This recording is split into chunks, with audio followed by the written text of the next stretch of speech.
अस्सलामुअलैकुम वीवर्स। उम्मीद है कि आप खैरियत से होंगे। तो आज की वीडियो के अंदर मैं आप लोगों के साथ फ़ास्ट यूनिवर्सिटी का जो फ़ी स्ट्रक्चर है एंड स्कॉलरशिप प्रोग्राम 2025 का वो ये है कि शेयर करूँगा।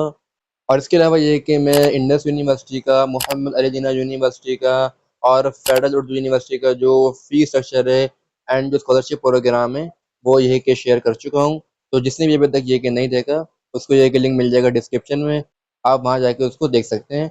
और इसके अलावा ये कि आपको आई बटन में भी लिंक शो हो रहा होगा, आप ये कि वहाँ से क्लिक करके भी उसको देख सकते हैं, ठीक है। बाकी आज की वीडियो के अंदर ये कि फ़ास्ट यूनिवर्सिटी का जो फ़ी स्ट्रक्चर है एंड इसका जो स्कॉलरशिप प्रोग्राम है वो हम ये कि डिटेल डिस्कस करेंगे, ताकि जो भी बच्चे फ़ास्ट यूनिवर्सिटी में जाना चाहते हैं उनको ये कि इस बारे में आइडिया हो सके, ठीक है जी।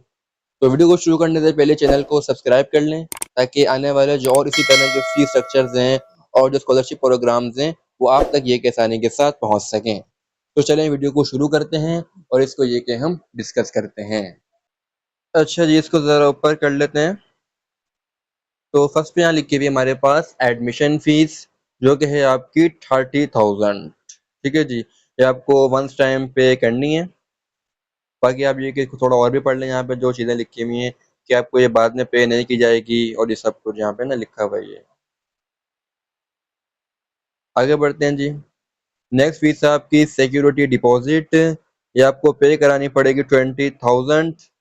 और ये भी आपकी है कि एडमिशन के टाइम पर पे होंगे सिक्योरिटी के चार्जेस, ठीक है जी। आगे बढ़ते हैं जी। ट्यूशन फीस है हमारे पास, एक मिनट, फॉल 2025 सेमेस्टर, इसको ज़रा देख लेते हैं जी।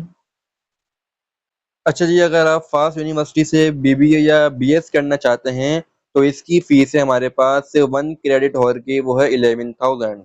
एक सेमेस्टर में आई थिंक 16 या 17 होते हैं क्रेडिट हॉवर, ये फिक्स नहीं होते, किसी फील्ड के 15 होते हैं, किसी फील्ड के ये के 14 होते हैं। तो जो भी है, आपको अगर टोटल फीस निकालनी है आपकी फील्ड के जितने भी हैं क्रेडिट हॉवर, आप ये कि 11,000 को उससे मल्टीप्लाई कर लें, आपके पास ये कि टोटल फीस निकल कर आ जाएगी, ठीक है जी। यहाँ पर सिर्फ और सिर्फ 1 घंटे की फीस लिखी हुई है पर क्रेडिट हॉवर की, 11,000 जो यहाँ पे लिखी हुई है ना। आपको टोटल फीस निकालने के लिए आपके जितने भी हैं क्रेडिट हॉवर, आपको इनको उससे मल्टीप्लाई करना पड़ेगा 11,000 को, ठीक है जी। आगे बढ़ते हैं जी। अगर आप फास्ट यूनिवर्सिटी से एमबीए या एमएस करेंगे तो इसकी फीस भी आपके पास 11,000 है। इसकी टोटल फीस भी निकालने के लिए आपको इसके जो टोटल है क्रेडिट और उनसे आपको ये कि इनको मल्टीप्लाई करना पड़ेगा, ठीक है। सेम लाइक पीएचडी की भी बिल्कुल सेम टू सेम फीस है। इसकी भी ये कि टोटल फीस निकालने के लिए जो है इसके क्रेडिट और उसको मल्टीप्लाई करना पड़ेगा आपको टोटल फीस के लिए, ठीक है जी। आगे बढ़ते हैं जी। अच्छा जी, ये थोड़ी ज़रा अदर फीस हैं जो आपकी काउंट होती हैं, चार्जेस वगैरह काउंट होते हैं, इनको ज़रा पढ़ लेते हैं। एडिशनल ट्रांसक्रिप्ट फ़ी 300, कैंपस ट्रांसफ़र फ़ी 5,000, अगर आप कैंपस अपना ट्रांसफ़र वगैरह करते हैं तो ये उसकी फ़ीस है। टेम्परेरी कैंपस ट्रांसफ़र फ़ी 2,000, अगर आप कुछ टाइम के लिए कैंपस ट्रांसफ़र करते हैं तो उसकी फ़ीस 2,000 है। Degree correction fee 2,000, semester freeze fee with 2 weeks of start of classes 2,000, late registration fee 5,000, retake sessional exam fee per course 2,000। एक सेमेस्टर में आई थिंक 5 या 6 होते हैं कोर्स, तो अगर आप उसमें दोबारा से देते हैं उसका रीटेक तो आपको 10 to 15,000 ये कि दोबारा से पे करने पड़ेंगे। अच्छा जी, रीटेक फाइनल एग्जाम फी पर कोर्स लैब, इसकी भी 2,000 है। Paper rechecking fee 500, issuance of certificate letter fee 300, applicant admission fee 3,000, these fees are non refundable। यहाँ आप जितनी भी फीस ये के पे करेंगे इसमें से आपको कोई फीस रिफंड नहीं की जाएगी, वापसी नहीं दी जाएगी, ठीक है जी। लेट पेमेंट का यहाँ पे फाइन भी लिखा हुआ है, उसको भी जरा पढ़ लें। यहाँ पे जरा ₹1 काउंट हो रहे हैं पर 1000 के ऊपर, उसको जरा पढ़ लें। और आपकी रजिस्ट्रेशन भी यहाँ पे सस्पेंड वगैरह हो जाती है 2 महीने के बाद, तो इसको जरा अपने पढ़ के ध्यान नशीन कर लें इसको, ताकि आपको इस तरह के कोई मामला पेश ना आए। फिर रिफंड पॉलिसी जरा देख लें, आपको फीस किस तरह से वापस दी जाएगी। Admission fees non refundable, security deposit is refundable at the time of completion of degree और क्लोजिंग ऑफ एडमिशन। अच्छा जी, एडमिशन की फीस नहीं देंगे ये लोग वापस, और जो सिक्योरिटी के चार्जेस हैं, जब आप अपनी डिग्री मुकम्मल कर लेंगे तो आपको ये कि वो वापस कर दिए जाएंगे। बाकी यहाँ पे और भी चीज़ें लिखी हुई हैं, इसको भी ज़रा देखें। 10 day of commencement of classes 100% fee refund, 15 day of commencement classes 18% fee refund. जितने दिन ये कि आप क्लासेस ज़्यादा लेंगे तो आपकी उतनी फीस ये कि कम होगी, चांसेस आपके पैसे वापस मिलने के। अगर आप छोड़ना चाहते हैं इसको तो देख सकते हैं आप, यहाँ पे सब लिखा हुआ है, इसको पढ़ लें इन सबको ना। मैं यहाँ पे एक एक चीज़ ये कि नहीं पढ़ रहा हूँ क्योंकि वीडियो काफ़ी बड़ी हो जाएगी। यहाँ पर काफ़ी बड़े बड़े पैराग्राफ ये कि लिखे हैं मैं, तो इसको आप ये कि खुद देख के भी पढ़ सकते हैं वीडियो को पॉज करके। पेमेंट इंस्ट्रक्शन, इसको भी ज़रा पढ़ लें जी। आपको किस तरह से पैसे भरने हैं, क्विक पे के थ्रू या अलाइड बैंक के थ्रू, यहाँ पे ये कि सब लिखा हुआ है। ये आप पढ़ लें। फिर हम ये कि उसके बाद डिस्कस करते हैं फास्ट यूनिवर्सिटी का स्कॉलरशिप प्रोग्राम फॉल 2025 के लिए। ठीक है जी। अच्छा जी, तो अब हम डिस्कस करते हैं financial assistant scholarship information for fast university. पढ़ लें जी, यहाँ पे लिखा हुआ है merit scholarship for bachelor student. जो बच्चे यहाँ से बैचलर्स करेंगे फास्ट यूनिवर्सिटी से, उनके लिए क्या स्कॉलरशिप्स हैं, इनको पढ़ लें। इनके लिए जीपीए वगैरह देख लें, 3 लिखा हुआ है और 3 पोजीशन होल्डर लिखा हुआ है, ये सब पढ़ लें यहाँ पे। ये जो बच्चे बोर्ड के अंदर टॉप करते हैं, मतलब कि टॉप 3 में उनका नाम आता है बोर्ड के अंदर या इंटर में लेवल में, उनको यहाँ पर ये कि स्कॉलरशिप ये कि दी जाएंगी 3 स्टूडेंट को। और आई थिंक ये 100% है ये। और अगर आप जीपीए वगैरह मेंटेन करते हैं तो आपको, और अगर आप 3 का जीपीए वगैरह मेंटेन करते हैं तो आपको ये आगे भी कंटिन्यू होगी। लास्ट में अगर आप देखें तो ये लिखा हुआ है continuation of merit scholarship is subject to maintaining semester GPA of 3 और हायर। 3 या हायर का मेंटेन कर लें तो आप फास्ट यूनिवर्सिटी के अंदर जाके फ्री में पढ़ सकते हैं, सिर्फ वो बच्चे जो बोर्ड के अंदर टॉप 3 पोजीशन ले चुके हैं। आधी बात समझ में? आगे बढ़ते हैं जी। HSC scholarship for MS and PhD students. जो एमएस वगैरह करेंगे, जो पीएचडी वगैरह करेंगे, वो भी जरा ये पढ़ें। Punjab educational endowment fund scholarships. अच्छा जी, पंजाब की तरफ से जो फंड वगैरह आता है उसमें भी ये कि स्कॉलरशिप वगैरह होती हैं, तो ये कि बच्चों को उसमें से भी स्कॉलरशिप दी जाती हैं, कर्ज हंसना वगैरह वहाँ पे मिलता है। तो ज़रा देख लें Sindh government endowment board scholarships. Sindh से तो खैर देखिए हमें कोई उम्मीद नहीं है हमें ये कुछ देंगे, बस अल्लाह इनकी हालों पर रहम करे। लेकिन फिर भी ये कि ये दे रहे हैं, जो भी दे रहे हैं इनको बस पढ़ लें। खैबर पख्तूनख्वा के बच्चे भी इसको देख लें उनके लिए क्या है प्रोग्राम्स वगैरह। ठीक है जी। तकरीबन सबका सेम ये, बस यहाँ पे जो फंड वगैरह आपको मिलता है अपने सूबों के हिसाब से, आपको यहाँ पर ये कि वो आपको ये कि उसमें स्कॉलरशिप दी जाती है। बाकी यहाँ पे स्टडी लोन वगैरह है, आप यहाँ पे पढ़ने के लिए लोन वगैरह भी ले सकते हैं। फुल फी का भी यहाँ पे लोन है।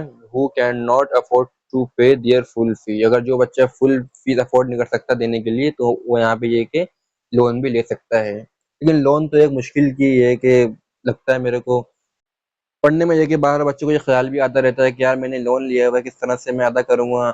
और ये भी ख्याल आता रहता है कि अगर जॉब नहीं लगी पढ़ने के बाद तो फिर किस तरह से घर चलेगा, किस तरह से लोन वोन मैं पे करूँगा। तो कहने का मतलब ये कि अगर बजट वगैरह हो, पढ़ने के हिसाब से चीज़ें वगैरह हो, तो फिर ये कि एडमिशन लें। ये लोन वगैरह का चक्कर इतना अच्छा नहीं होता, क्योंकि ये लोन भी ये कि कोई हज़ारों रुपए का नहीं होता, ये लोन भी कम से कम 10-10 लाख का होता है। आप 4 साल जब पढ़ेंगे पास यूनिवर्सिटी में तो आपकी फीस काफ़ी जमा हो जाएगी उनके पास, 10 से 12 लाख। तो फिर आपके लिए बाद में पे करना जॉब वॉब कर करके एक मुश्किल बात हो जाती है। और ख़ास तौर पर अगर आप पाकिस्तान में रहें तो आप जो है मेरे ख्याल से लोन पे ही नहीं कर पाएंगे, क्योंकि यहाँ पे इतनी सैलरीज नहीं होती हैं जो आप लोन पे करेंगे या अपना घर चलाएंगे। तो इन सब चीज़ों को ये कि देख कर ही एडमिशन वगैरह लें। सही है। अच्छा जी, ये ज़रा थोड़ी अदर स्कॉलरशिप्स हैं, इनको भी ज़रा देख लें। In addition to the above scholarship these are various community based scholarship offered by various committees and foundation. अच्छा जी, यहाँ पे कुछ ये कि फाउंडेशन वगैरह आपको देते हैं, स्कॉलरशिप वगैरह कमिटीज वगैरह देती हैं, तो इनसे आपको यहाँ पर ये कि स्कॉलरशिप मिलती है। और भी इनको आप ये कि पढ़ सकते हैं आगे। ठीक है। असिस्टेंटशिप्स। The university may utilize the services of its students in its different activities. These students are compensated for rendering these their services. अच्छा जी, कोई बच्चे को अगर कोई एक्टिविटी वगैरह आती है और वो ये कि यूनिवर्सिटी में पार्टिसिपेट करता है, जैसे किसी बच्चे को कोई स्पोर्ट्स अच्छा आता है खेलना और वो ये कि वहाँ जाके स्पोर्ट वगैरह सिखा दे, तो वहाँ पर ये कि उसको उससे भी फीस वगैरह माफ़ की जाती है कि वो वहाँ पे कुछ काम कर रहा है। मतलब आप यूनिवर्सिटी में कोई काम कर रहे हैं तो आपको वहाँ पे जाके पैसे मिल जाते हैं, आप ये समझ लें बस बात को। और वो पैसे आपके फीस वगैरह में से माफ़ कर दिए जाते हैं या आपको ये कि स्कॉलरशिप वगैरह दे दी जाती है। तो ये भी एक अच्छी चीज़ है।